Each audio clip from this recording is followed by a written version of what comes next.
เรียบร้อยนะครับมาลุ้นกันนะครับแอดเทวดา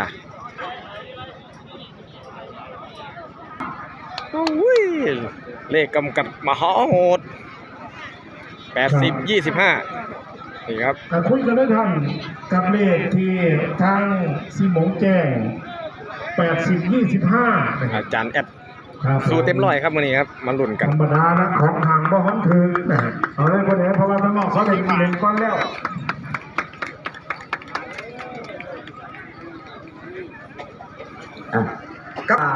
กับเป็นตัวเลขสูงขออนุญาตก็ได้ขออนุญาตกับผมขึ้นสูงลงซาทำกันได้หลายคอยที่นั่นแอดเทวดาจงชม3-2-1ไป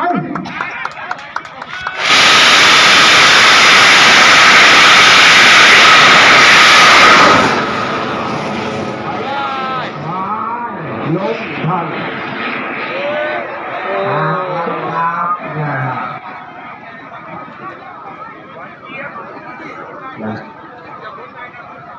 ครับของมันหลากหลาย